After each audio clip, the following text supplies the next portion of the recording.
Hello everyone and welcome back to What a Geography Lesson, a Polin podcast dedicated to the geography and topography of the Americas circa 1814. Our guest lecturer, Professor Bridgerton, will be joining us a little later on. But in the meantime, I'm Obs, and this week I'm joined again by Lecky Beans and Veg.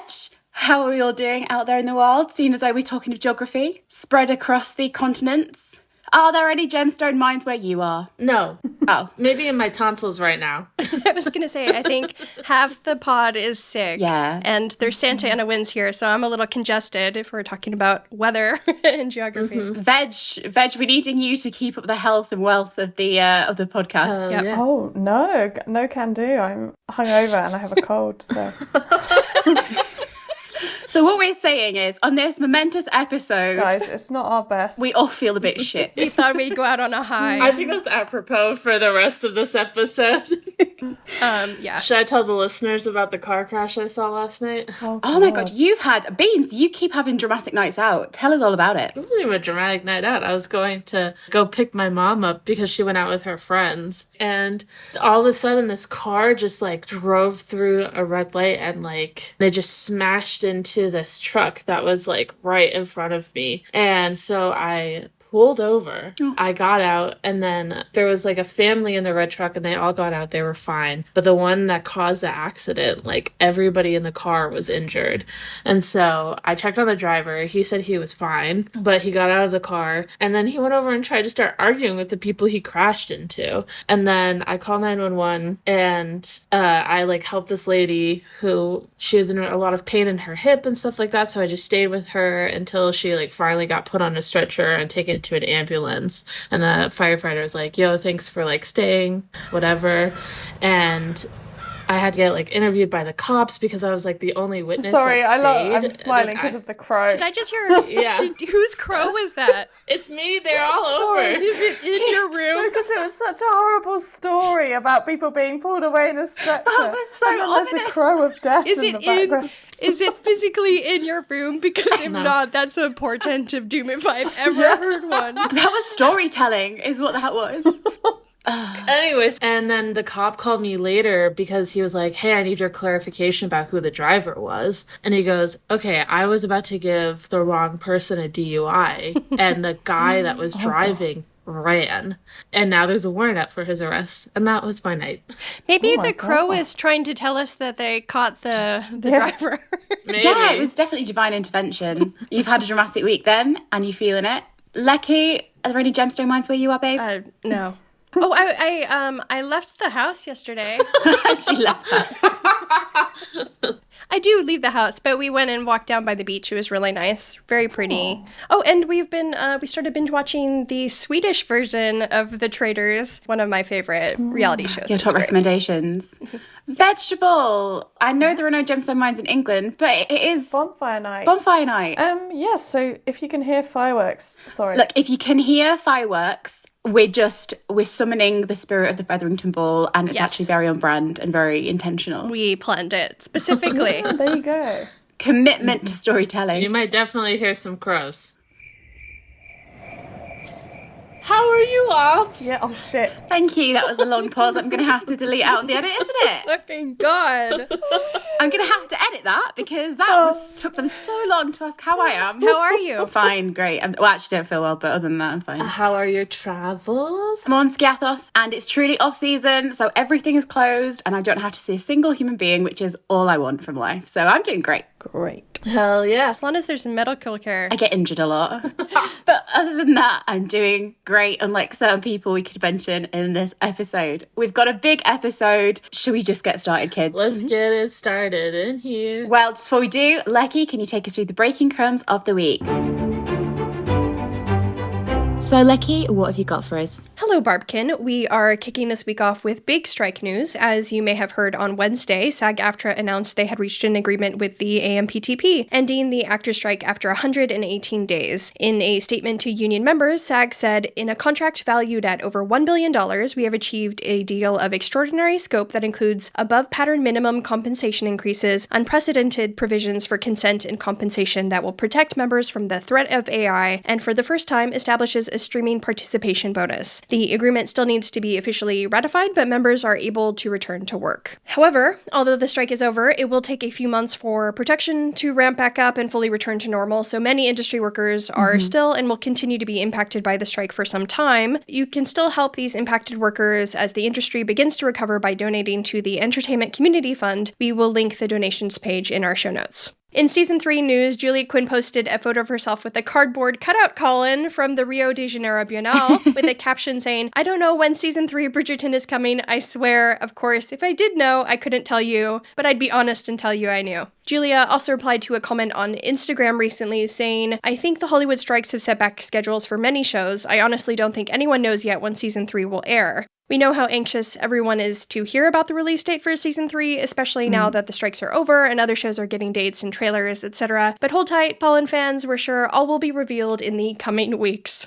As an extra bit of Julia Quinn news, Julia will be appearing at the Guadalajara International Book Fair in Mexico on November 30th. Also, on Friday, Kat Quinn shared an interview clip from To Doom 2023, where she asked Nicola if the best partner you could have is your best friend. Nicola replied by saying, "I think so. This season of Bridgerton has made me think it even more, because then you really know the person. They've seen it all. They've seen the good, bad, and the ugly." Don't we know it? Speaking of Nick, Nicola's t-shirt campaign for Choose Love has raised over £14,000. If you haven't got your t-shirt yet, they are still available to buy. I was looking for mine in the mail earlier this week, and I was so disappointed I haven't gotten it yet, but I haven't checked yet today, so fingers crossed it's in there. Your mail always takes forever whenever I send you something. That's true. Well, yeah, you sent us all a special something, and I got mine like a month later than everybody else for some reason. I just assumed it had been lost to the post. Yeah. It'll turn up in the coming weeks, like, have faith. Yes.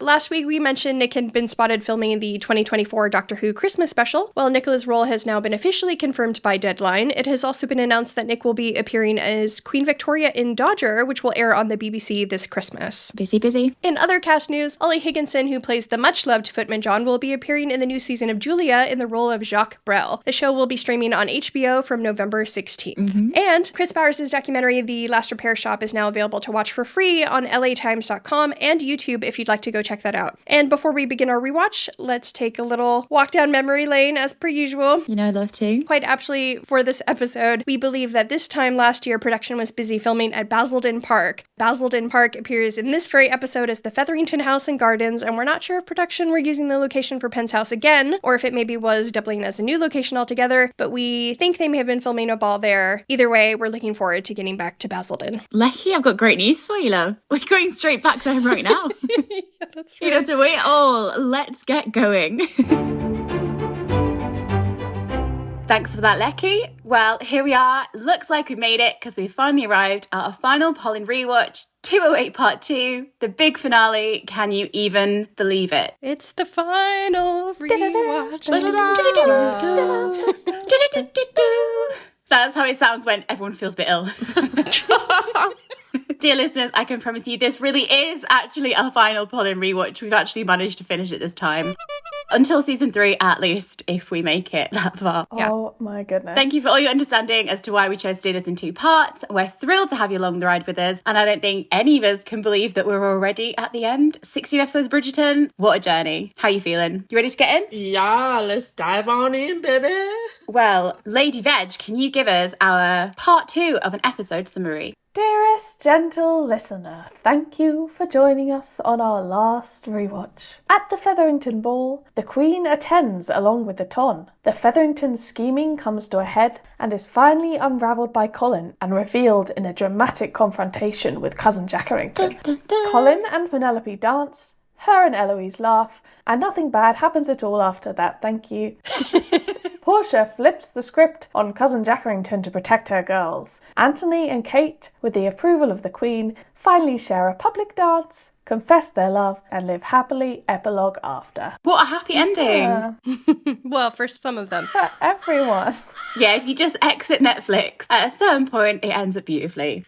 Well, thank you for that, Lady Veg. We've got a huge episode, so grab your notebooks. Let the geography lesson begin, because class is in session. So, just to pick up where we left off last week, geographically speaking, we're in the Featherington Ball, we're in Grosvenor Square, we're in 1814, we're on the dance floor, we've got Colin dancing with Cressida. The betrayal already kicks in, but don't worry, it's all a ploy. The real betrayal will be coming later. He slips off the necklace, he heads to Pen, slips his hand in hers, and says to her, "Come with me," in the softest voice I have ever heard in my life. Yeah, that's hot. The way that Pen looks at him with so much genuine trust and adoration is just heartbreaking, because that's going to be like one of the last times she'll look at him like that. And I think she will be far more resistant to this type of affection and chaos Colin antics in season 3, at least at first. And fun fact, Polin fans, Colin's cravat perfectly matches the gloves Pen is wearing in this scene. Oh my god, I never noticed that. Very cute. That is cute. So let's get into the play-by-play. So Colin leads Penelope out of the ballroom, and does anybody else see this kind of scandalous moment? He's leading her out of a public room, after all, crowded ballroom. Did anybody see him? Well, if you watch the episode, they actually cut between the moment of Penelope looking at Colin and him leading her into the room. So we don't actually see him take her off the ballroom. But, dear listeners, there is some behind-the-scenes footage of this scene being filmed. Yes. We don't know if it was ever intended to be included or if it was just an extension of the shot of Colin leading Penelope out of the scene and out of the shot. But if you look on the behind-the-scenes footage, you actually can see everyone in the ton visibly react to Colin leading Penelope hand in hand. So although as a viewers the camera stays tight on them in the actual edit, if you look in the footage that we will share with you, we have various people reacting. So we have the people that were behind them, are watching them. A guy comically leans in to get a closer look at all the drama. You know who else spots them? I think it was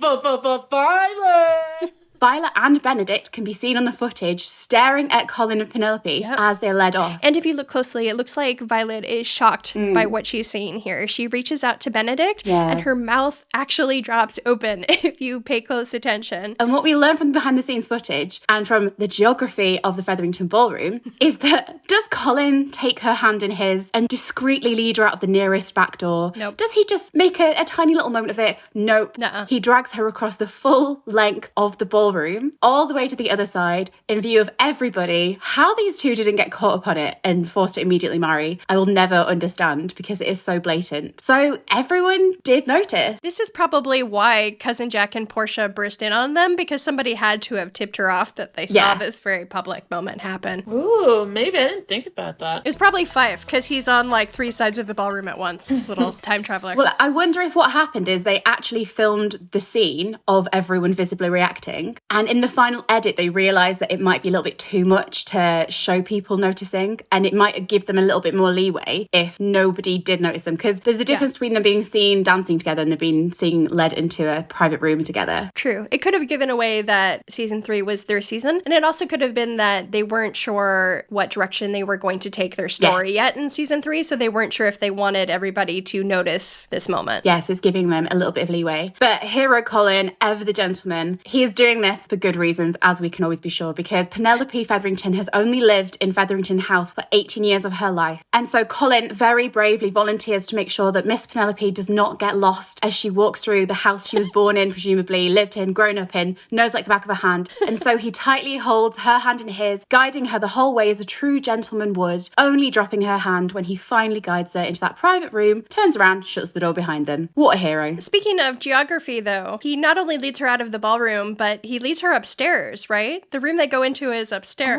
Well, look, it's a very confusing house. She could get lost very easily. He needs to make sure he knows exactly where she is. So he's holding her hand for book fans. You know, there's this scene where Colin is like, I've been holding her hand for 5 minutes. For 5 minutes. He takes her out of the ballroom, upstairs, and into that room. So they've been holding hands for quite a while. Oh my god. But, you know, it's just for educational purposes, of course. And look, education is incredibly important, and we need to make sure we get to class on time, because Professor Colin Bridgerton has a lesson for us all. Sadly, not the season 3 kind, although it is interesting to know that he will be expanding his academic interests in the near future.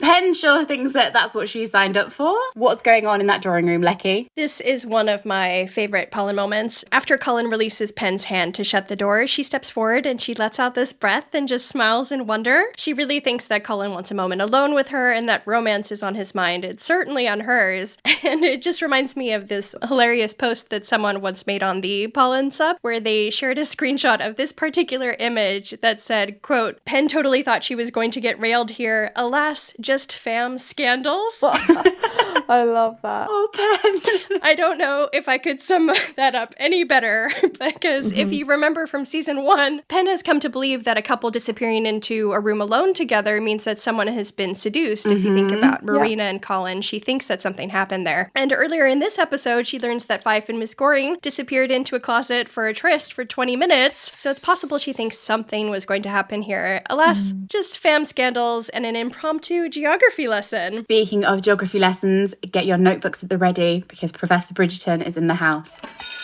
Got Professor Colin Bridgerton marching past pupil Penelope Featherington to take his place at the head of the household. Sorry, I mean head of the classroom.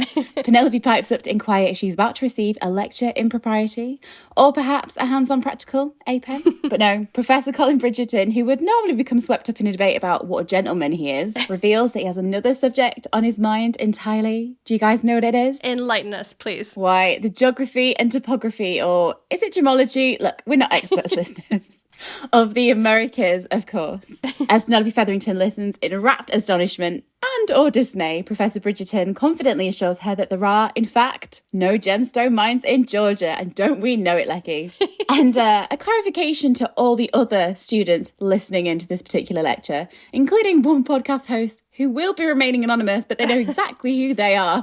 Colin is talking about Georgia, the state in America, not the European country. I mean, I thought we'd gathered that, but you know what? If you hadn't, then you're learning today as well.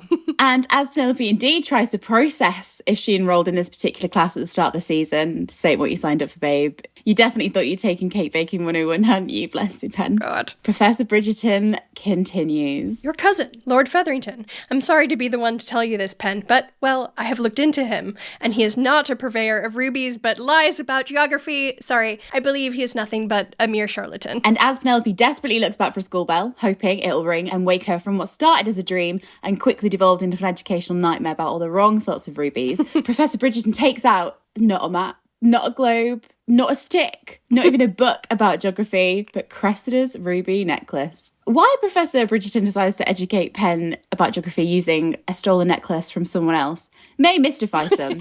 To be honest, 90% of Professor Bridgerton's actions in this episode mystifies us. But the added blow here, I think, is that poor Penn, she's become so used to Colin talking about her rubies, is now having to look at someone else's entirely. Was the dance not bad enough for you, Colin? But on we go. I'm sure Professor Bridgerton will explain everything satisfactorily before the night is through. And Miss Featherington is going to be far more educated on topics she most certainly hadn't signed up for. Us too, Pen. But I actually think she's got an honorology class to get to later. But for now, class is dismissed. What the hell Do you know is what honorology is? The study of dreams. Oh, God. That's evil. She's going to learn. She's going to learn. That's not quite what you were after there. Hey, Pen? Penelope absolutely thinks that this is it for her. She's going to get something. I don't really know what. Maybe a kiss, maybe even a proposal. Scandalous. An explanation about what a farm has to do with courting. Colin, I heard there was farms and sticks. Could you just elaborate on that, please? She thought she was going to walk into that room and see cake. Oh, yeah. Well, there you go. Oh, she did. She thought he was going to have a nibble. A nibble. I also like the contrast between her pointing out how scandalous it is for them to be alone together and he's just thinking about gemstone mines. It just really shows the different headspaces they are in. Yeah. It doesn't even cross Colin's mind that his actions are being scandalous or could even be perceived as romantic by Penn. Yeah. There's just this complete disconnect they've had all season where Penn thinks that everything that is happening between them is romantic. He thinks he's just with his bestie, although he is falling in love with her, let's be real. But regardless of his headspace when it comes to courtship, Colin should still know better. So yeah, I think all of us have had similar moments like this where we've completely misread the situation. So I get it, but this is the build-up of all the moments peppered through the last few episodes. From You Do Not Count onwards was where it started to, in Penn's perspective, go her way. And she's just riding high at the moment. She had some relief over the Eloise situation. Her family's in quite good standing. She's literally high as a kite in this moment. Her life is perfect. It's beautiful. And I'm very sad that has to come crashing down pretty soon. As we know, Pen can never catch a break. She can never catch a break, but she can catch some geography lessons. Like you say, everything she knows about men leading women into quiet rooms is tied into scandal, seduction, Engagements. Yes, bet she didn't know that men sometimes lead women into rooms to give them a brief history of American gemology, or lack thereof, 1800s to 1814. Trust Pen to fall in love with this kind of guy. I can't wait for Colin to take Pen into an empty room next season, fully committed to hooking up with her. But she just sits down, gets her notebook out, sighs to herself, and waits to hear about emerald mines in Russia or whatever. She is going to be in for a shock when he decides to offer a more practical kind of lesson. But here, Colin declares my all-time favourite line. There are no gemstone mines in Georgia. And instead of learning how a woman comes to be the child, Pen learns that her family is once again absolutely fucked. At least something is, though, eh, Pen? I also have to say that this is the speech he rehearsed for hours, and he opens with, "There are no gemstone mines in Georgia." You've got to have a good hook, you know? He says it as if it explains everything as well. Sweetheart. And as Cousin Jack and Portia then storm into the room, Polin again guiltily spring apart. What is it with them? I really hope these characters have a reason to spring guiltily apart next season. But Colin covers by smashing the ruby necklace, and Pen and us honestly watch in absolute astonishment as Colin lectures Cousin Jack, pointing out that the Featheringtons, don't have a father or a husband to protect them. What was that last one, Colin? Yeah, interesting choice of words there, Colin. Hilariously, the one role he actually has in his life as a brother to a million people isn't even on his mind. Surely that's the one that you'd go for, Colin? You know, surely that you don't have a brother to protect you. How fascinating. You have 7 siblings. Yeah, how fascinating that you went for father and husband. Also, just to revisit season 1, Marina once said that Colin saw Penelope as a little sister. Here, Colin shows that's not the relationship that springs to mind for him. He doesn't even mention brotherly affection. The look that Pen gives him, the way that the camera focuses on her on the word husband, is just divine. But I must say, justice for Mr. Finch, our cheese man, who Colin has either forgotten about entirely or doesn't deem worthy enough to protect his darling Featheringtons. They have a husband in the family. Yeah. Well, not all of them, but yeah, I see your point. Give the cheese his just desserts. Cheesecake, if you will. It's just cheese platter. Indeed. To bring the mood down just a little bit, Colin shattering the ruby necklace is symbolic of him later shattering Pen's heart in this episode. But Colin is deep in his speech that he's been rehearsing all day, finally exposing Jack and declaring him a fraud. Colin demands that he returns the money. He very dramatically smashes the necklace. And as he's about to leave, Colin looks over at Penelope for a long moment and then leaves the room. A confused, to be honest, completely bewildered Pen. Bear in mind, this girl just got dragged into this room thinking she was going to get hooked up with, and instead has learned that once again her family's in shit. And the guy she's in love with is apparently a geography expert. Who knew?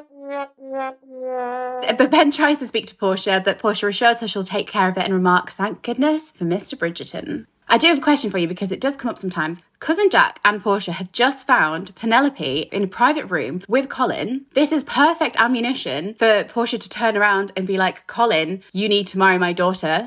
That's a totally legitimate setup. That's what anyone else would be expecting. Yeah. But why doesn't Portia force Colin and Pen to marry after finding them in this moment? Oh, because she's already tried to rope in Colin into something with Marina. And also she herself doesn't think Pen could bag Colin either. So I feel like it's a little bit of both of those feelings. Does it just not really cross her mind in that moment to think of them in that capacity? Yeah. So Portia probably just gets distracted, to be honest. She is always scheming for a husband, but there's some times when even that isn't Priorities. It's not the right time even for that. Yeah, I think she's just distracted by the the news that Professor Bridgerton has just revealed here. You know what I think's happening here? I think there is that moment when she goes into the room where she kind of is like, what's going on here between the two of them? Yeah, she pauses. And what happens, obviously, is Colin then exposes Jack. Right. Portia's always scheming, Yeah. but Portia's a survivor. Yes. And she's also an opportunist, and she's always evaluating what she needs out of a situation. In this situation, what she needs is for Colin not to call her out on the scheme, to protect herself and her daughters. It isn't in her interest to try and hook Colin into marriage with Penelope, because in this moment, Colin has the upper hand over them. Yeah. He has the knowledge that they've been scheming, and so Colin could very easily turn around and expose it it to everybody. But what he does is say, I'll keep this between everyone. And Portia is evaluating the situation, realizes that she doesn't have the power in that moment, and that it's best to go along with what Colin was saying, because Colin's giving her a perfect out. He's saying, I'm protecting the women. How dare you do this to these women? And giving Portia the opportunity and cover to act as a victim. So it's just not in her interest in this moment. The priority isn't to trap Colin. The priority is to get out of the situation with Jack. Also, a follow-up question to that. When do you think that Portia and Varley started scheming against Cousin Jack? Because we saw that Portia was not really into his idea about running away to the Americas on the fly. Yeah. So I wonder if she had been planning this behind the scenes with Varley, and this gave her more ammunition to push forward with that plan, and she wasn't really thinking about the fact that Penn was alone with Colin. Yeah, it's just not her priority.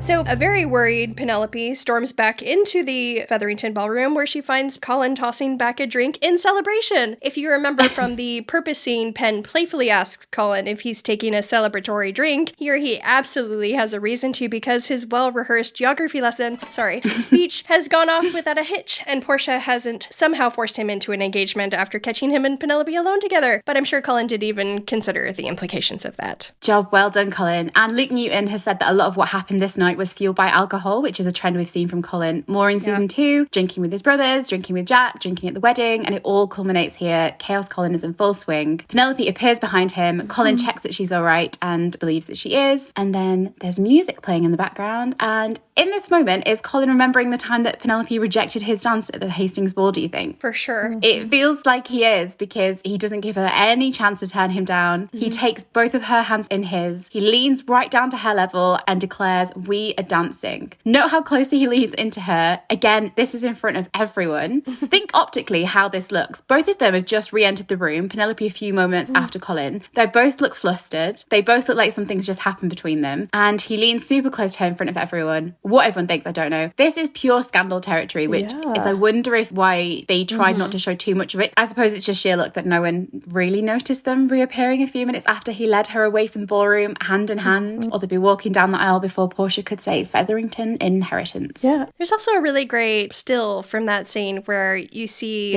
he's holding both of her hands when he's talking to her. It's you can't quite see it in the final edit, but I think it's a promo shot, isn't it? Yes, he's leaning so close into her and he's holding both of her hands. It's just great. We will probably share that. Yeah, and also, so Penelope has her empty dance card, as always, in this scene, as she always does in balls. And once again, Chaos Colin refuses the opportunity to quickly scribble his name onto the dance card. Yeah. It would take 2 seconds, Colin. And a super cute detail as well is that the little ribbon string tying the dance card to Penn's wrist is orange. So everything is themed in this ball. Citrus everywhere. Yeah, exactly.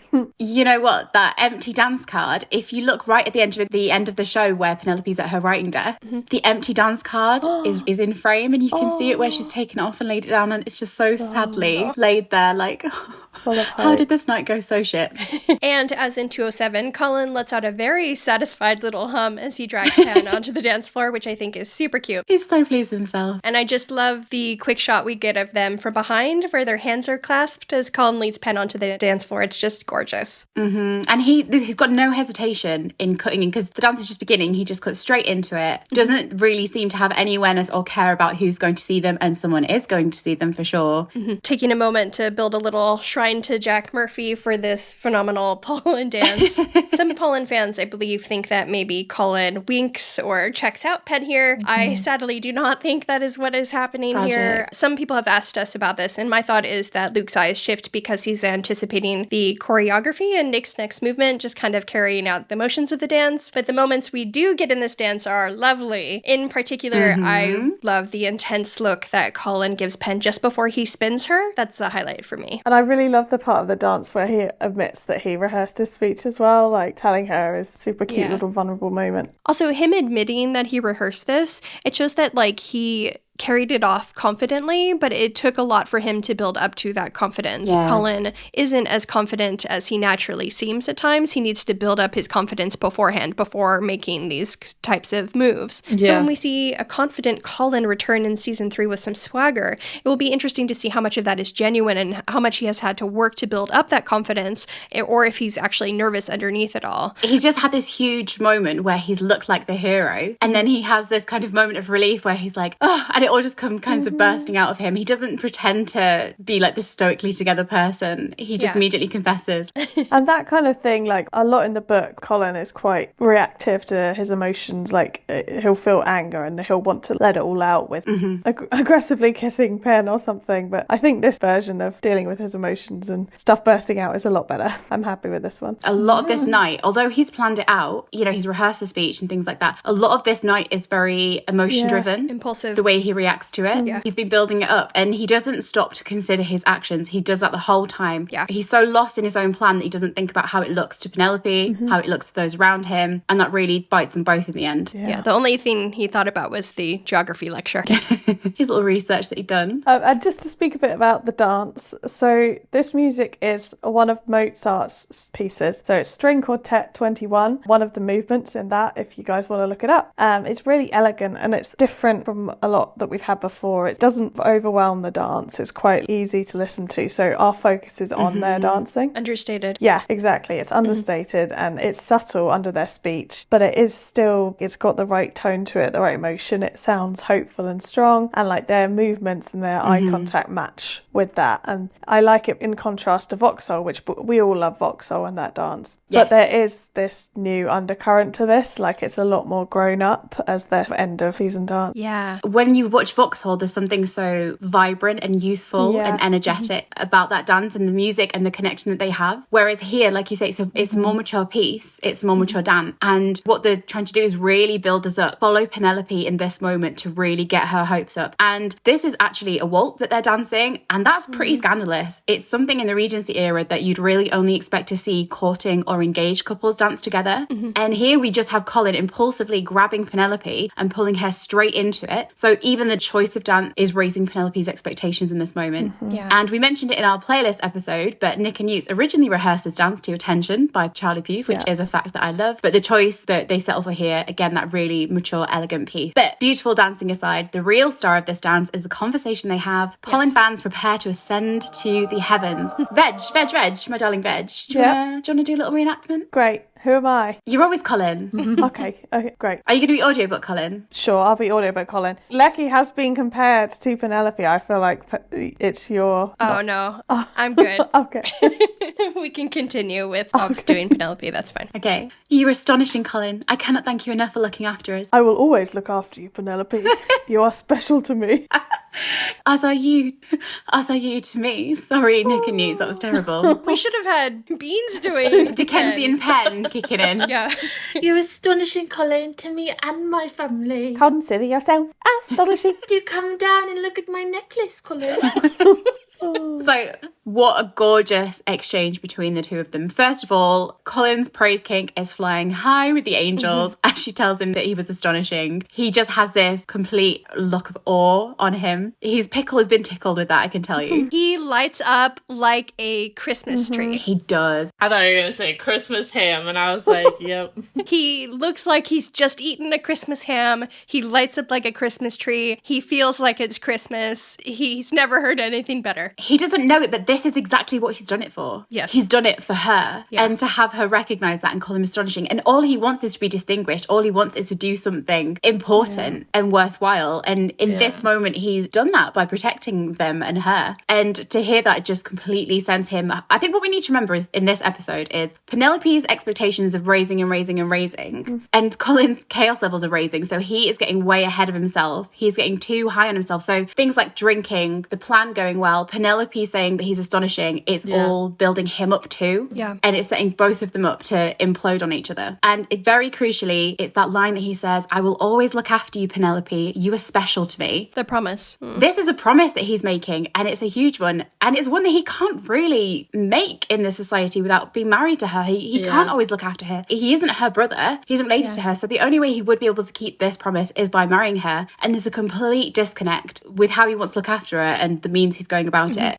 Also, Penelope thanks Colin for looking after us, meaning those Featherington ladies, as Colin points out in front of Will and during his earlier confrontation with Jack. However, Colin's reply is that I will always look after you. This is Colin admitting, perhaps without fully realizing it, that everything he has done has just been for Penelope. And I think sometimes people argue about this episode that Colin doesn't owe Penelope his feelings or his love, and somehow that alleviates the impact of what he does later. But I think what's important to remember is that no one asked him to make that promise to her here. He chose to make a promise to her that he would always look after her. I agree that Penelope isn't owed feelings or love, but I think he does owe her the friendship that they have, and he owes her this promise that he has made. Yes. It's just when he says, like, you're special to me, not to... Oh, I know. I know I've ragged on this point a lot the past few... No, this is the episode for you, Veg. This is the episode for you. Go for it. Like when he said before about our families, our relationship, what does he think special to me means? Yeah. I think... Oh, here comes Lecky on the defence. I'll let you finish. No, I'll let you let's finish hear if you want. Let's hear it. I'm gonna let you finish. I think there's no need to finish. Everyone knows exactly what I mean.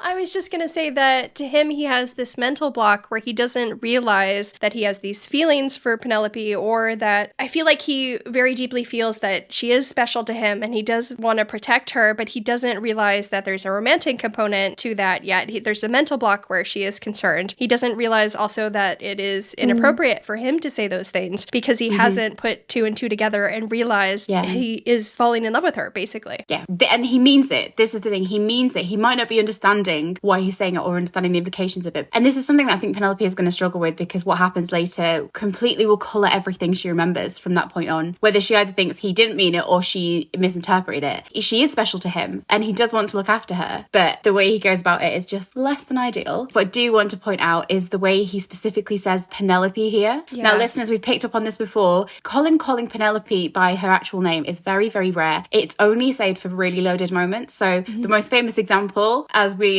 will unsurprisingly be endorsing, is What a Barb. Penelope, what a Barb. He gets Penelope, which was a similarly charged moment. I think it's the most comparable to this that they have between them. And then at Romney Hall, he called her Penelope, but that was more when he was parroting what Marina said. But again, it was this loaded moment, charged with this energy of not really understanding their relationship. Yeah. The choice to say Penelope here, again, adds to that. And keep an eye on that name, because the way he uses her name is going to come back to bite us later on.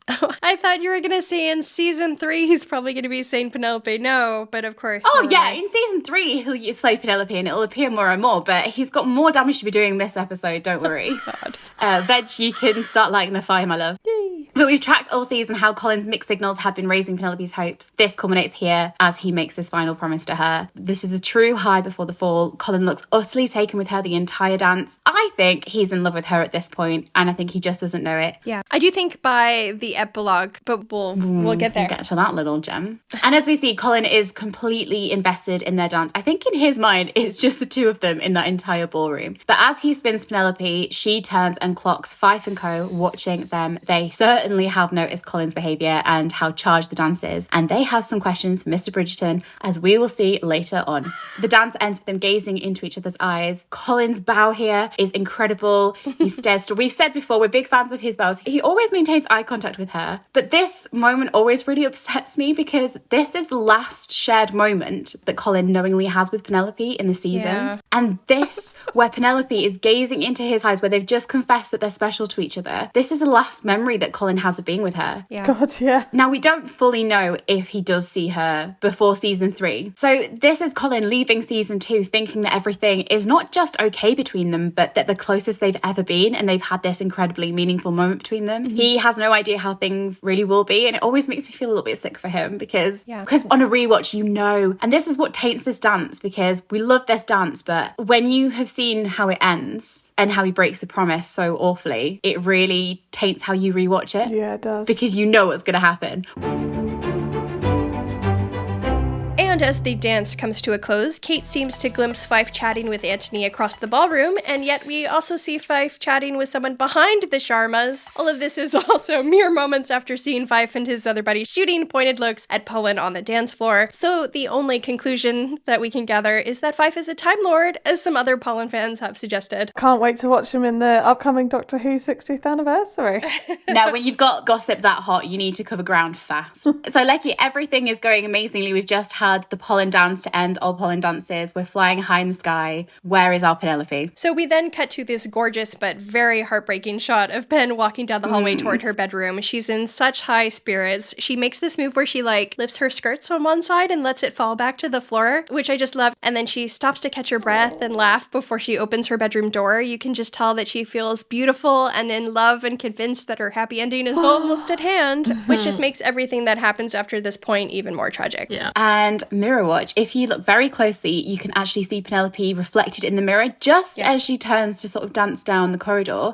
Now, of course, this maybe symbolises her relationship with Colin. She's just been dancing with him. She's dressed in her passionate tulips. They've just had this super intense moment. But as we've touched on previously, mirrors in the show have been used more frequently to hint at Penelope's dual identity. Yes. And in this moment, in the final seconds before Pen's life absolutely goes to shit, this represents how Penelope's identity is about to be exposed. Here she is on top of the world. She's back friends with Eloise. Her secret as Lady Whistledown is finally safer and securer. Colin has just told her she's special and she confessed it back. Her family are in society's good graces and it's all about to come crashing down as she opens the doors and finds that her bedroom has been completely ransacked. She turns to find Eloise on the floor by Penelope's secret stash, and Eloise icily asks where Pen got all the money from, cutting through when Pen tries to distract her. Pen says it's none of her business. She's clearly panicking, but Eloise cuts back. And what exactly is your business, Pen? As we said last episode, it was Penelope's remarks about Fife and Goring that finally tipped Eloise off to Penelope's secret identity, and she turns and says, I have never heard you like that. You might have said those things before, but tonight was the first time I heard you say them. It sounded so familiar. It sounded written almost. And we've said it before that Eloise hasn't always been great at really listening to Penelope and hearing her, and if she had throughout the season, she'd have picked up way more clues. But this is the moment she does, and it all finally makes sense for her. At first, Penelope tries to make Elle think that it's all in her head, which sort of continues that subtle manipulation that we've seen with Penelope all season, where she's tried to redirect Eloise or make her doubt herself. And she says, her voice is echoing in your head, Eloise. You're not wrong there, Pen. But like a stone cold detective, Eloise paces the room and spells out exactly how she pieced it all together. And I just love the way the camera circles around Penelope, mimicking how Eloise has finally closed in on her and has finally entrapped her. What I find really interesting about this scene is how calm Eloise is throughout. Eloise has always been the passionate one. She's very headstrong and she acts sometimes without thinking. So you would sort of expect that to maybe be the case here, for her to be just as passionate and just as animated, but it's sort of the opposite. The roles are reversed. She stays really calm. Well, it's not calm, but it's like the white anger when you know that you've done something really, really wrong and your parent isn't shouting at you. You can just tell it's like white anger, and it's such a change for Elle. So it really heightens the dynamic of this scene, I think. It's like a dangerous calm to her, where you're just waiting for it to drop, and it really shows how deep it's cutting for Eloise. Penelope tries to keep denying it, but then we see her starting to crumble and she begins to cry. She drops the act of denial and she apologizes to her friend. She says, I'm so sorry, you were right about it all. I was trying to protect you. Penelope is devastated. But at that denial, that apology is what makes Eloise finally explode. Pen insists in tears that writing about Elle was the only way she could save her, but Elle isn't having any of it, and she accuses Penelope of only being interested in saving herself. While Elle is understandably upset at Pen, one of the points she makes here is actually incorrect because she's so hurt. She's convinced that Pen's actions and lies were personal, so she incorrectly deduces that Pen deliberately sought out a partnership with Genevieve because Elle had ruled her out as a suspect for Lady Whistledown. While that may have been an added bonus, we know that isn't why Pen made an alliance with the modiste. She also thinks that Penelope's motivation is money, which isn't entirely true either, and that is certainly not why she exposed Marina or Eloise Eloise or damage their families. Eloise just doesn't have the full information, but the leaps she makes are not only incorrect, but quite a hurtful assessment of her friend. Yeah, she's so blinded by her own hurt. I think she's shocked. I think she's embarrassed that she doesn't consider that Penelope may have had good intentions, nor does she give Penelope the chance to defend herself or explain herself either. She jumps to the very worst idea of Pen. So she jumps to, you've only done this out of money. You've only done this for your own gain. At Tudum 2022, it's sad that we have to date them now, but at Tudum 2022, Claudia Jessie was asked about this by Luke Newton, asked why is Eloise so angry? And Claudia said that a lot of it was the lying. It was the fact that Penelope had lied and lied and lied. And she'd also made a fool out of Eloise by having Eloise run around for 2 seasons looking for her, knowing full well that it was her. But it's also the way that Penelope has manipulated her a lot into giving up Theo, into misdirecting her. Eloise accuses Penelope of self-serving manipulation. Is that true, do we think? Pen has been motivated by protecting herself as well as those around her, but it's certainly not her only motivation. Beans, you said last episode that this situation would have been very different had Penelope confessed before that point. It would have still been hurt and upset, but it wouldn't have been as raw as I think it is in this moment. And I think this is why a lot of fans really hope that Colin's reaction is different to this, because here we have Eloise who doesn't give Penelope the chance to explain herself, who doesn't give her the belief that she might have had good intentions. Jumps to the worst conclusions. She jumps to the worst conclusions of Penelope. And I think everyone wants to see something different from Colin. And we have reason to think that Colin will have a different reaction, because if we think back to how he was with Marina, he first of all didn't believe it for a really long time, what Whistledown had written. And when he went to meet Marina, he asked her and he gave her the opportunity to explain herself. And I think we'd all like to see, not that Colin can't be angry or upset about it, but I think we just need a different kind of confrontation. We don't want a pure repeat of what we see here. But Penelope begins to shout back at Eloise, saying it's been horrible keeping the secrets from Eloise and from everyone. She says, Whistledown has been all I've had and I've given it up for you. She put down her pen altogether, and we saw as an audience how completely cut up she was by what she had to do with Eloise. But Eloise hasn't seen any of that. And Eloise makes a comment that she doesn't even know Pen. She looks at her and feels pity. And that word, I think, digs so deep into Penelope. Last season, we heard her say to Marina, do not pity me either. Pity is such a low blow as a comment. And Eloise elaborates by saying, you're sequestered here in this very room, writing your secret little scandal sheet, tarnishing everyone in town, all because you were too scared to stand up for yourself in reality. And then she throws quite the insult at her, like, what did she say? In a callback to 201, where Elle defended Pen when Cressida called her friend an insipid wallflower, Elle now hurls the same insult at Pen before they part ways. Yeah, it's brutal. And Eloise is heavily criticised for throwing Cressida's words back at Pen, which is a fair point. You know, Cressida's bullied Penelope for years, made her life miserable. It's such a low, low blow. But I just want to say in slight defence of the way that they both act in this scene, actually, because Penelope throws back equally harsh insults. I just think it's a very true representation of what happens when you're in that kind of argument with someone you love that deeply. You know them so well, you know their vulnerabilities, you know exactly where to cut, and they both do that here. Yeah. And Eloise moves to leave the room, but Penelope, maybe fueled by that touch of Portia that lives within her, that has that voice, that knows how to bite, adds a final cut to Eloise, and she says, at least I did something. All you ever do is talk about doing something. I'm the one who actually did something great, and you cannot stand it, can you? And what do you think that makes you? An awful confrontation, but they're both true in their assessment of one another, aren't they?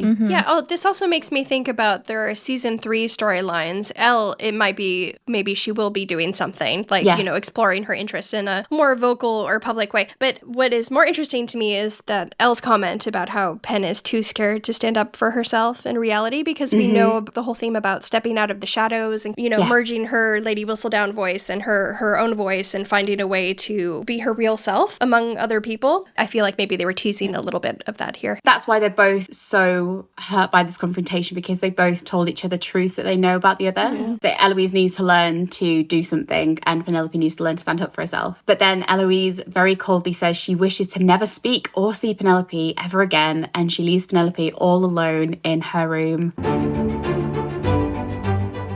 Bloody hell, that was a lot. I think Penelope's probably thought many times about how that confrontation could have gone. We saw in 201 that moment where she suspected that Eloise had maybe figured her out, and I don't think in her wildest fantasies had she expected it was going to be this bad. Yeah, and Nick has said as well that that scene was really emotional for the two of them, and they hugged between scenes. Like, it must have been so emotionally draining. It's so intense when Pen lashes out at the end, and like having to film that a few times, it must have just been so exhausting. Yeah. And as Portia guides the last of her guests into the gardens for the big surprise, she is approached by cousin Jack, who remarks that this is their farewell party to the Ton. Much to his surprise, Portia tells him that it's actually a farewell party for him. Apparently not a fan of surprise parties. His bags are packed, he's off on a boat to the Americas, and he's doing it alone. I love that woman so much, and I love her till the day I die. She's great in this scene, isn't she? She's really good, yeah. Jack insists that he and Portia are a team, but she rejects the notion, saying, I already have a team. They're 3 young ladies, often nettling and contrary, but they are mine. And it's clear to me that you do not care about them all. And this is the reason that she's sending him away, as we mentioned earlier. Now, we know that Portia is somewhat of a controversial character on the show, the definition of a grey character.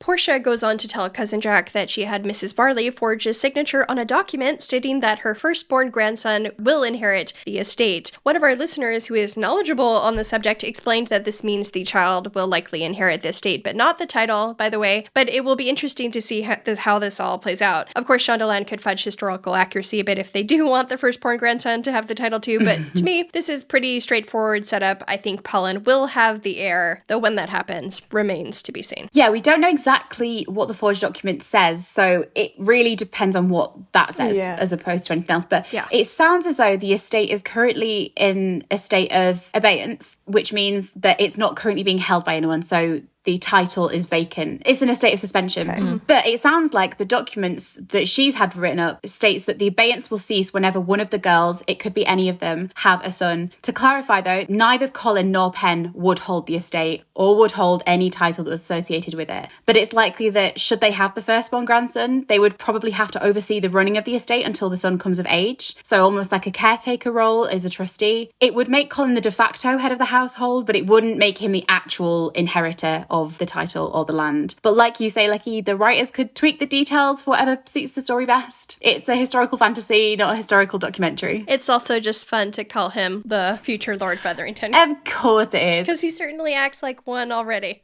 And he's begging to be a father or a husband, isn't he? So we'll give him the honorary title. So if Portia had taken Jack up on his offer to move to the Americas, just a random fun thing, but it sounds like he was thinking of like the southern states from something he said. Yeah, he does. Yeah. So that's just interesting, like picturing if that had happened and Portia had gone along with it, would Pen, instead of marrying Colin, would she be riding around on a horse in Texas, finding a ranch hand to seduce? Gossip Girl would have started 200 years earlier, I assume. Oh God, yeah. Lady Whistledown. She would just rebrand a little bit. Perfect. Yeah, and cousin Jackerington does try and turn on Portia here and remind her that the scheme was as much her idea as his. Do you think there will be any repercussions in season 3 from the people of the Ton? Or is it going to complicate matters for Polin? What do we think?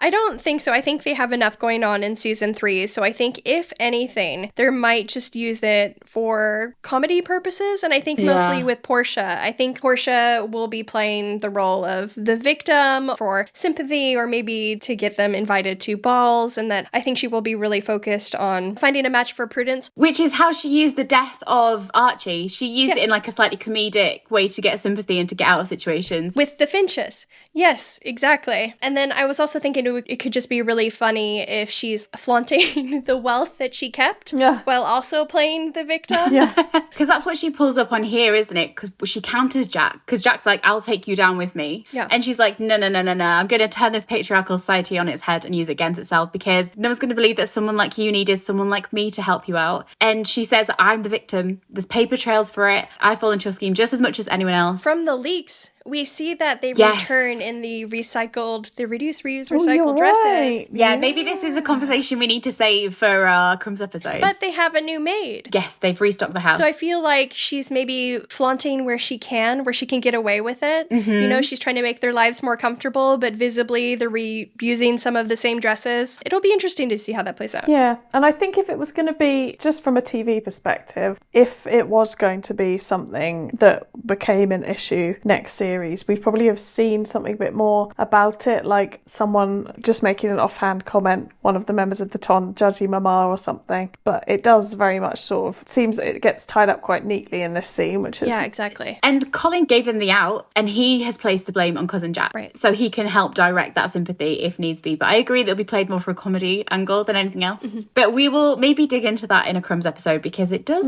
kind of come up later on in Bath. But as Portia gathers herself, she puts on her best performative face and she heads outside for our final geography lesson of the day. We find that Portia is not the only Featherington in the garden, as there are other Featheringtons roaming around outside. Guys, it's time. Are you ready for this one? Stop all the clocks, cut off the telephone, bring out the bow-shaped coffin, and let the mourners come. Because our ship is about to die a painful death. Only for now, though. It's a temporary death. Oh, great. It's temporary death. Thank you for that. I feel great about it. Oh, God. It's like Lucy and Bram Stoker's Dracula. She'll be revived. Maybe that's not the best example, because they end up beheading her. That did it really well. Yeah, it's a great example. How's your lovely romance ship doing? Oh, comparable to Dracula, actually, now you mention it. Thanks, Leg. I feel so much better. It couldn't have been like, oh, it's exuberantly lovely. It's an Austen. No, Dracula. Fucking hell.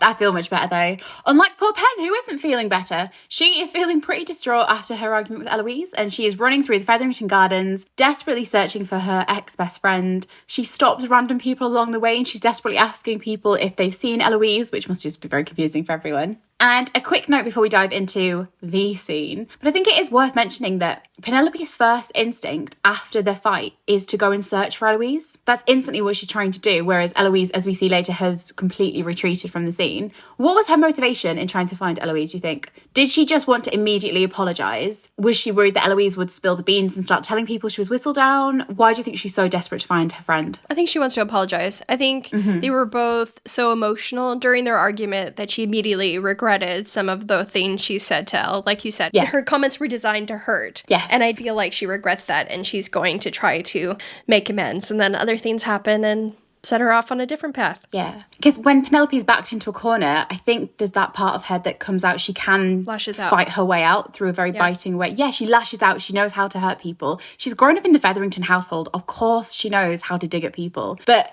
we saw her in that scene, how she very quickly crumbled into her emotions. She's a very emotional character. And I think losing Eloise is just something that she could never have fathomed. And the idea of that is just too devastating. So she's going to find her. But she doesn't find her. Beans! Crumbs Queen, beans! As a way to keep delaying us having to relive the horror scene, can you give us a little geography lesson of your own? Can you pinpoint the coordinates that this disaster took place? And can you also tell us whether we will be returning to the scene of the crime in season 3? Yes. Where the fuck in the world are we, babe? Okay. They filmed this scene in Basildon Park. Basildon! Basildon. I love basil on my pizza. Basil. Anyway, you might recognize this place from Pride and Prejudice. It's Mr. Darcy's house. Oh. Yeah. But it was filmed in the back of the house in the gardens, and the statue that Penn is standing by is actually a fixture in the gardens. So if you are ever in Basildon, anyway. We suspect that they returned to Basildon. Yeah. When we were going through the crumbs during filming, we had a little bit of a hint that they may have been filming at Basildon.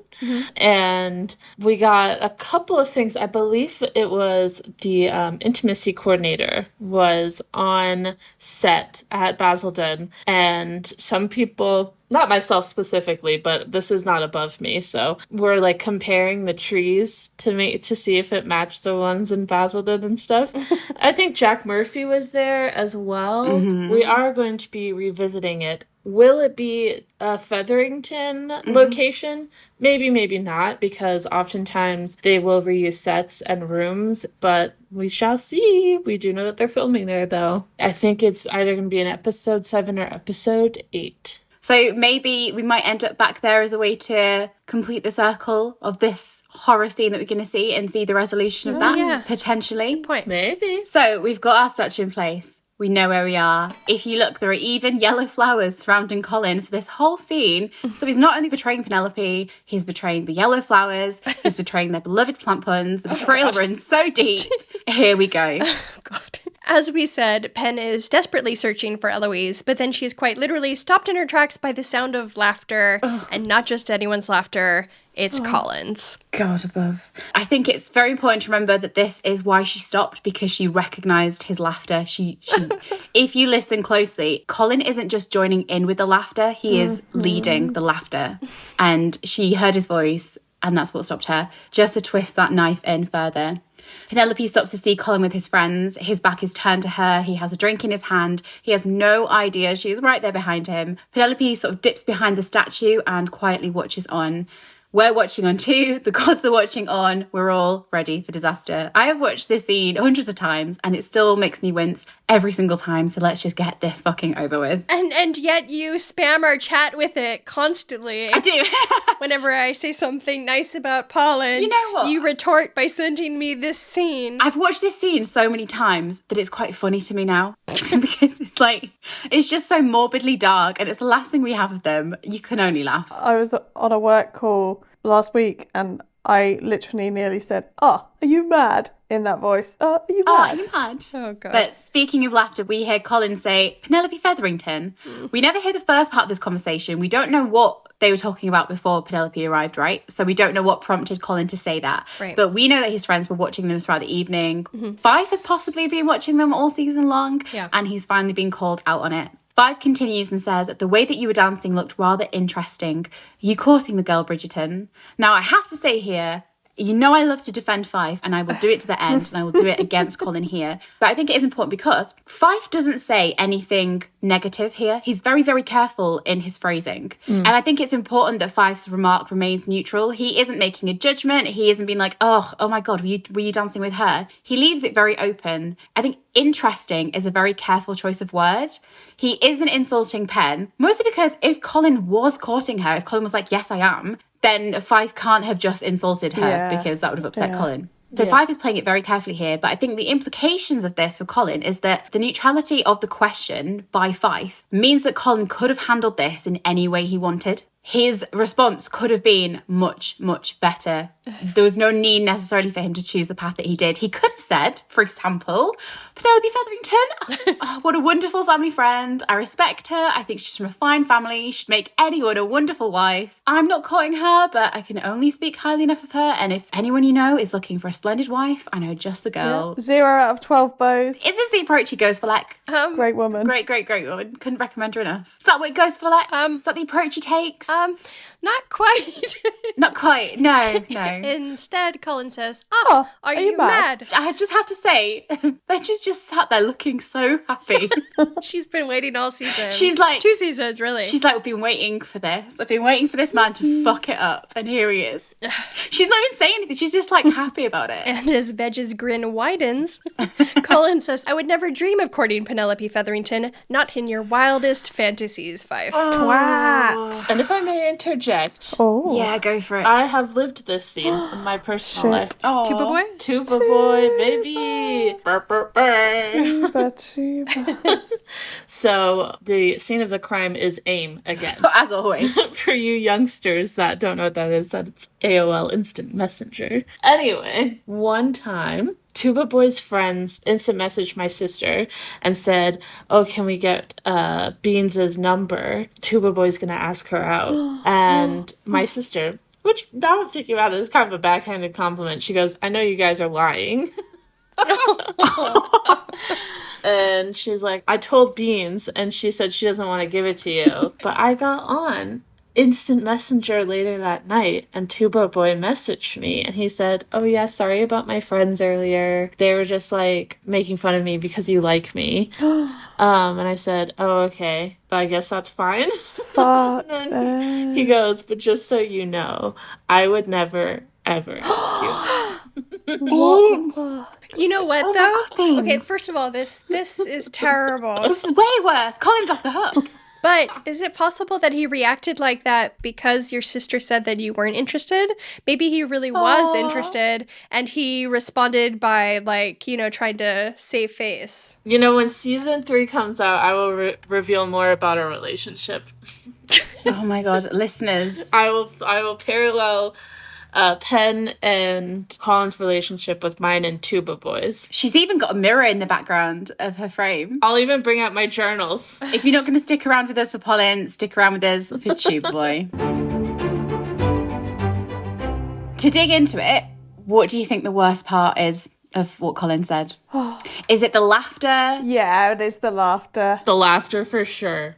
I hate, it's like when guys are trying to be cool in front of their friends, so they discount your feelings entirely. That's what the thing that always hurts the most. Yeah, and without the laughter, it's almost like it would still be really bad, but it's not as sort of mortifying for Penn. It wouldn't feel like Penelope is a joke. Exactly. It makes her seem like a joke. Yeah, it is mortifying, isn't it? Yeah. Whereas if he'd said, I wouldn't dream of courting Penelope Featherton, someone listening in, well, not Penn, but someone else listening in might think like, oh, you know, she's too much like a sister to him or something like that. He's got deniability. Yeah, the laughter. It's like, twat. God, it's so uncharacteristically him as well. That's what really is so upsetting for us who love him. Like, Also, think about how different this scene would be if he just stopped with, are you mad? Because then it could be interpreted so many different ways. I feel like it's just the extra two lines on top of that make it so hurtful. I think the "Are you mad?" bit is one of the worst parts. Yeah, I don't like I "Are you think mad?" had he said, I'd never dream of courting her, I think, "Are you mad?" That's like, you'd have to be insane to think this. That's how horrible. But to me, I just think he isn't thinking about courtship.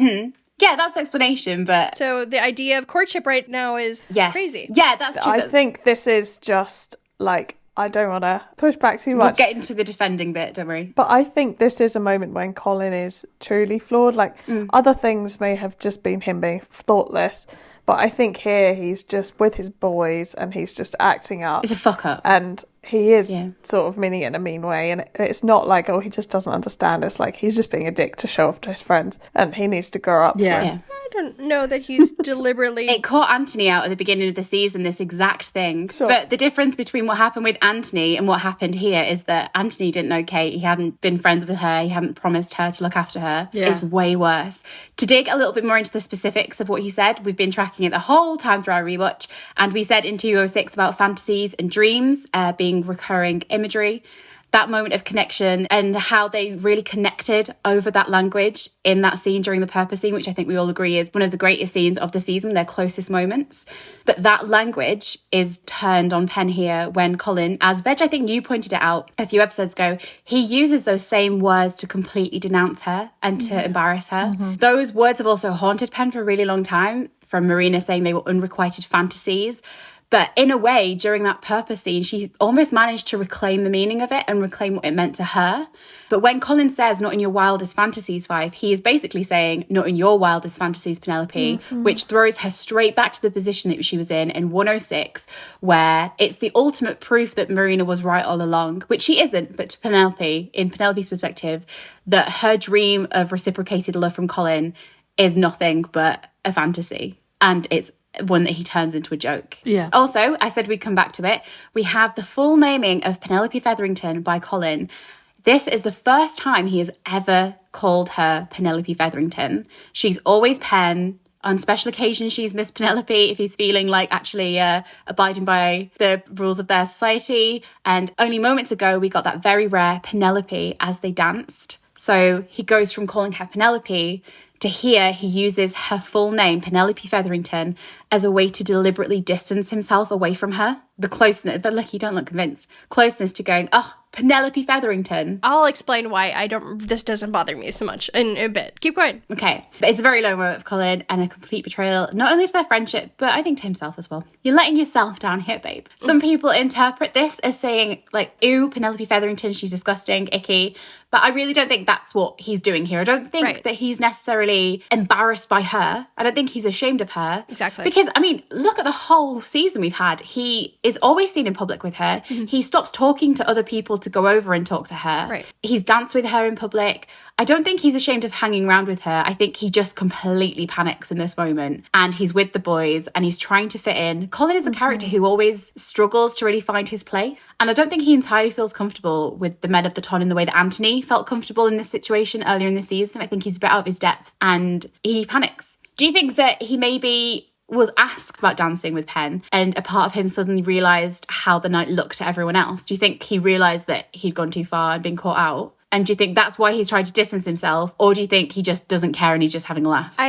I do think he was asked about that, but I don't think he panics. I think Luke Newton has said that Colin is kind of just being cocky here. He's been drinking. Yes, he's got a bit high on himself. Yeah, I think he's just not thinking of, how he's being perceived or how Penelope would perceive what he's saying, or really the significance or the extent of what he's saying, where he's basically saying, like, implying that she's not worthy of being courted. Yes, because that's a really crucial part as well, because we as Polin fans look at it very much from like, oh God, Penelope's in love with him and he is setting them back in their relationship and their story. But what he's also doing here isn't just hurting Penelope as a friend and as someone who is in love with him. Mm-hmm. He is damaging her prospects, right? Because across both seasons, all we've heard is where one man goes, another man follows, like everyone else follows. Right. Mm-hmm. Yeah. And we know the Bridgertons have a huge sway in the ton. We know that their opinion matters. And so Colin standing there and saying, I would never date her, means... You should never date her.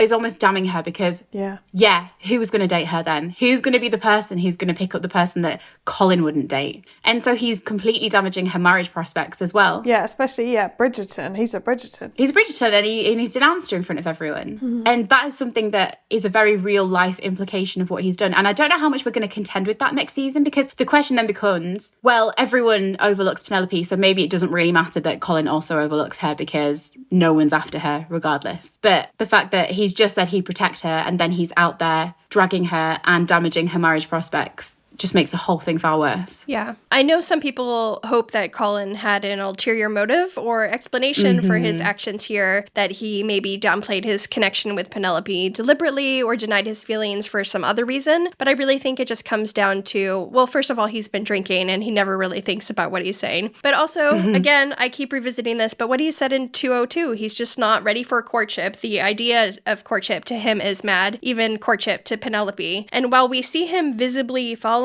for Penn before our eyes in this season and in the last few episodes, his mind has not yet accepted that is happening. And I don't think he intends to insult Penelope when he laughs at the idea of courting her. I think this is just like a drunken mistake. He just sees her as a friend, and while he hurt her, it wasn't intentional, though he does need to apologize for it because he promised to protect her and said that she was special to him, and he doesn't act as if that is true here. And I think over the past year and a half, fans have tried to look at this scene from every single possible angle. Like you say, Lecky, people have said, is it possible that we didn't hear the beginning of that conversation that they were having, and maybe that they were insinuating something about Penelope's honour and he was trying to reject that to protect her honour? Right, yeah. And there are a number of ways that you could try and read the scene in a way that makes Colin's actions defensible. But I really think that the important part of the scene, as painful as it is for us to watch, is that I think it has to be a fuck up. Yeah. It is. Colin can't be the hero in this. He has to be a flawed human being who completely fucked it. Yep. Because if he turns around to Penelope in season 3 and goes, oh, babe, you didn't even hear the whole thing. I actually was looking out for you. Yeah. Then how does that help their story grow? How does that help his development? Because I think a big part of Colin's development is going to be coming from the fact that he has to reckon with the fact that he fucked up and, he needs to do better and they both need to grow. Well, he also needs to start the season at the opposite place. He has to have like a character arc. So if you think of Anthony in the last episode of season 1, where he says he's not going to marry for love. And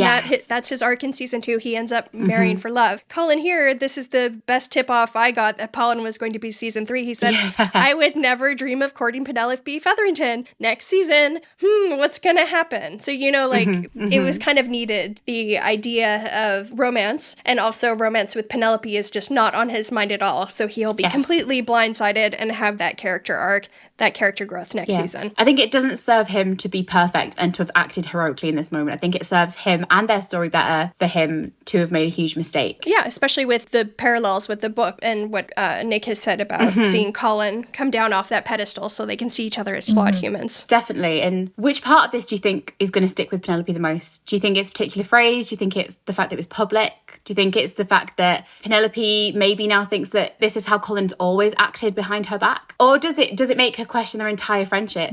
Or is she holding the blame a little bit and thinking, I misinterpreted this. Yeah. I got too far ahead of myself. I think maybe that. I think Nicola and others have said that it's a point at which she stops seeing him as perfect. And not being able to do any wrong. And I think that is a big case here. But I think there will also be the fact of herself. Like, she'll look at herself, she'll think that she got carried away with things, and that we're going to just see a really different Pen at the start of season 3 because of that. She'll have adjusted everything, and she just won't let herself feel that way as easily. Just won't believe it. I agree with you, and this is why. Because I feel like this is such a blow to her confidence and the way she read their entire relationship. She kind of walks away realizing, like, I misread this entire situation. And she's Whistledown. Her whole business is observing and coming away with conclusions. Yeah, and this entire season, she's flying high in terms of Whistledown, and then her relationship with Colin. She thinks that everything is going great for her. And I think at the start of season 3, she'll have a lowered confidence. So that might be why she struggles initially with suitors and trying to find a husband, because she's like, well, if if Colin didn't even like me in these moments, like... That's a really good point, because it'll change how she is with other suitors, because it's completely knocked her confidence. It's knocked her sense of judgment. Yes. Yeah, exactly. Where she's walking away from an interaction.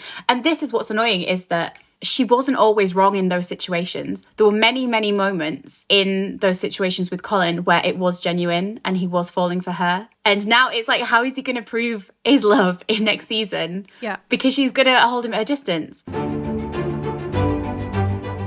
But Leggy, I think you touched on it actually, that this scene is taken from the books. It's slightly changed though, but it's a big part of their story in the books. So without possibly spoiling discussions for future pod episodes, I'll give you a very quick rundown of the scene from the books. So in the books, there is a version of the scene which takes place 7 years or so before Penelope and Colin ultimately marry, where Colin is on the steps of Bridgerton House with his 2 brothers, Anthony and Benedict, and Penelope walks in on him saying that he would never marry her, which arguably is a worse thing than saying he never caught her. Right. But the tone in the books was a lot different here, so he wasn't laughing at her, he was just a bit exasperated. It wasn't in public, so it wasn't a humiliation. And they have a very different reaction. So Colin knows that Penelope heard him, he's very embarrassed, he's very apologetic. And Penelope actually immediately confronts him, and she kind of takes charge of the situation a little bit and really puts him in his place. Right. And the legacy of the scene is also very different. Penelope is hurt by it, but she just sort of gives up on the idea of being with him. And they also don't have the same friendship that they have in the books. Yes. So if you think about how this scene played out in the books, I also think this moment is necessary to set up a grand declaration of love from Colin in season 3. Or at least that is what I think the writers are getting at here, because in the book, Colin makes a similar remark to his brothers in a moment of frustration. Here he does it publicly to his peers, and I think the best way to counteract or make amends for that is for him to publicly declare his love for Pen in the most romantic way possible, assuredly, fervently, loudly. He definitely says this assuredly, fervently, and loudly. Maybe not quite in the way that Pen intended him to remember those exact words. Yeah, I agree. I think it is setting it up to cycle back for him to have the public declaration, which is, again, part of the books. What is very interesting about this book-to-screen adaptation is that Nicola said there was actually a lot of back and forth over whether this scene was actually going to be included in season 2 or not. I think Chris Van Dusen was playing around with it. They were putting it in, they were taking it out. And in the end, I believe it was Nicola in particular, but Nick and Newts, who really pushed for this scene to be included at the end of season 2. They felt it was such an important part of Penelope and Colin's story. Nicola herself, I think, as we said, is that she felt it was an important part of their story as a unit because Penelope's had him on this pedestal. She thinks he's infallible. He's not. It was important for him to have this fall from grace with her so that then she can finally see herself as a more worthy human in general. And I think that we all reluctantly, because it's an awful scene, but I think we can see how important this scene is to their relationship and to their story progressing them forward. But my question to you is, had they ultimately chosen not to include this scene at the end of season 2, that would have had a huge impact, right? What the hell would the setup for season 3 have looked like had this scene been absent? Would they have included a version of this scene in the early episodes, and maybe 301 or something, kind of mimicking what happened with Anthony? Yeah. And making the fallout a lot quicker, so where Penelope maybe confronts him in the moment? Yeah. Or would this have just not been a part of their story at all? I think they needed They needed something, right? That inciting conflict that explains why they can't be together. And for them, it's this, that she doesn't think that he wants to be with her, and she starts season 3 by searching for another partner. So I feel like it was smart for them to put it here. And also, if you think about it, the decision to put it at the end of this season and not the beginning of next season means that the hurt has kind of festered for months. And like, it's been such a long time. Right. And Penelope is coming back completely convinced that they will never be together. And it's no longer fresh on her mind. She's ready to move on and find these other suitors. so it makes sense for their storytelling. And then also it's just this great chef's kiss moment of Colin coming back thinking like Pen is gonna light up like the sun like she usually does when she sees him, and be completely shocked. So yeah, I think the timeline is a huge difference. So what did Nick and Newt both have to say about the scene? Well, Luke described this scene as savage, but he believed that Colin saw it as a throwaway comment that was partially fueled by alcohol. Remember, we saw him down in drinks earlier. And interestingly, Luke also believed that Colin was high on emotion and adrenaline from unveiling the scandal. He was just high on life, aka it was Chaos Colin kicking in. We saw it throughout the entire episode how erratic he was, how thoughtless he was in his actions, and arguably that is just what ties into him here. He's not really thinking it through. He's acting impulsively and not really stopping to think about the consequences of what he's doing and saying. Nicola agreed that Colin didn't mean anything wrong by it. She said that Colin doesn't have romance on the radar, much like you say, Lecky. Remember we said he hasn't been participating in the game of courtship, and that when he says what he says, he's not necessarily saying she's awful, I would never. He's just going, I don't see her that way. Yeah. But as Luke pointed out, the scene isn't really about what Colin did or didn't mean. That isn't the question. The point is about the impact it has on Penelope and by extension the audience and how we see both of their characters. Right. Colin personally ends the season on a high, but in the eyes of the audience it's a huge low for him. And Nicola said that this will have shifted her relationship with Colin in a massive way, and it's a huge part of their setup for season 3. But I have to say, for as horrific as the scene is, I really love how the shot is set up. The way that Penelope's face silently watches on behind him. He's smiling with Penelope right behind him. It's so morbidly funny to me now at this point. And I can't tell you how many times she sent this to me over Discord, like, as if it's completely hilarious. I love whipping this shot out. And I just want to say, and I said it a couple of weeks ago, but it does make me really sad for Colin this moment, because he really lets himself down in the way that this is what he's remembered for in season 2, of all the growth that he's had and all the steps forward he's taken. This really mars the way the audience see him. I think it's a terrible mistake, but he is a good person at heart. And as we said, he didn't owe Penelope his love, but I think he owed her a friendship. Right. And he fucked it badly. And he is going to feel badly, and that is the key parts about it. A quick question that I do have. Do you think Colin remembers that he said this? No. Do you think he was drunk? Yes. Do you think it was so offhand, so meaningless? Not that his relationship with Penelope is meaningless, but do you think it just meant nothing to him that he doesn't remember? Yeah. And so he's swanning off having no recollection of this. Yeah, exactly. Yeah, I think so. So a heartbroken and shocked Penelope doesn't confront Colin, unlike her book counterpart, and instead she turns and runs sobbing from the scene, with Colin none the wiser, but laughing again. He's having a great time.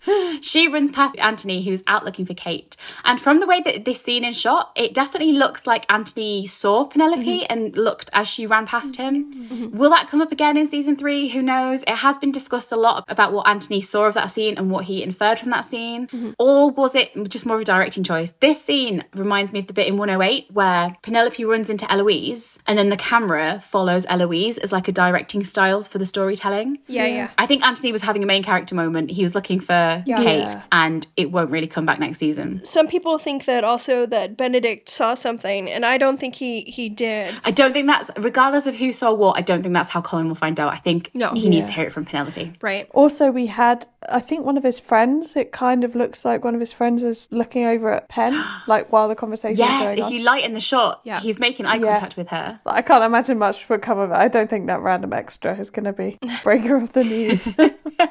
Can you imagine? But speaking of his friends, right after, I don't know if the listeners will know this, but just as the camera's pulling away and Colin's finished destroying Penelope, we can hear one of... Do you know what? You've had a very white anger in this entire scene. Like, I thought you were going to go in and decimate him, or are you letting his actions speak for himself? Yeah, pretty much that. Also, I'm still a bit hungover, but just know, guys, I am thrilled that everyone knows how bad he's been in the scene.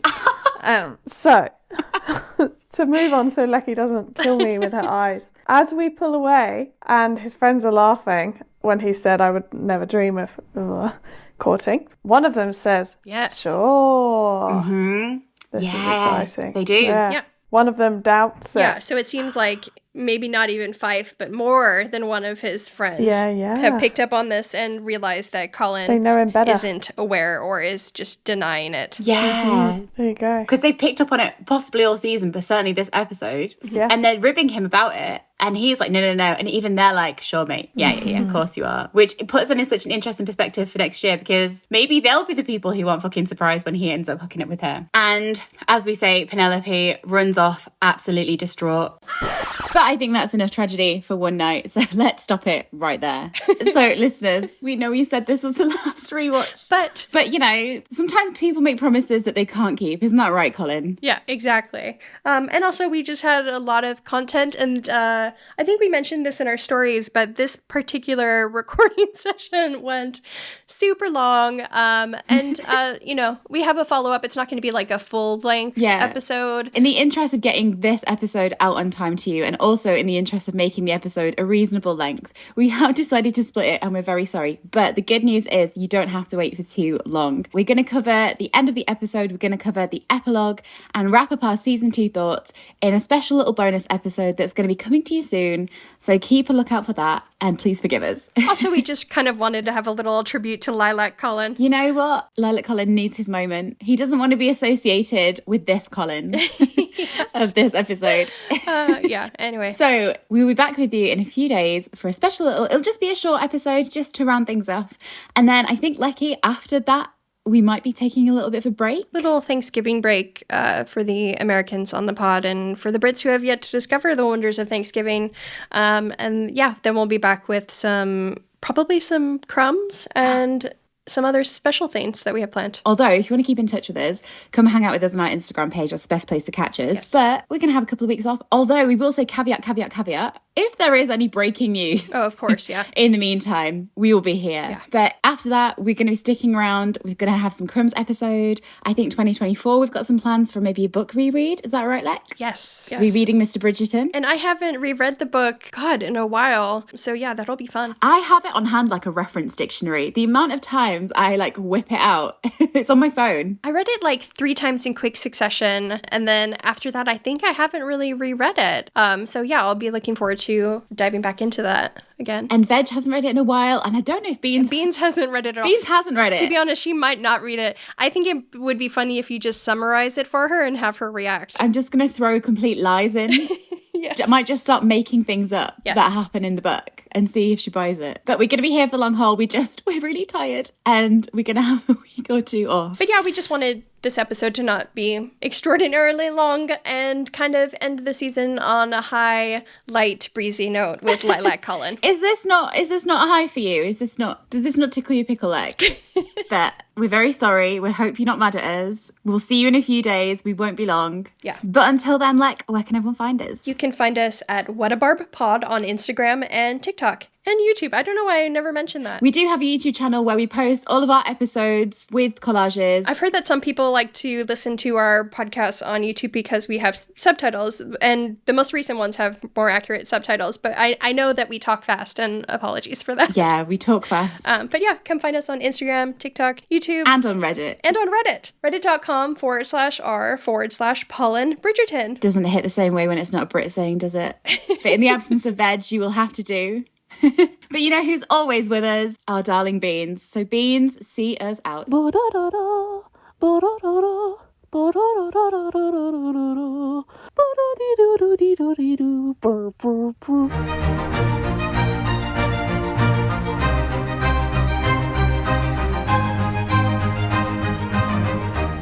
Das violin. Do do do do. Do do do do do do do do do.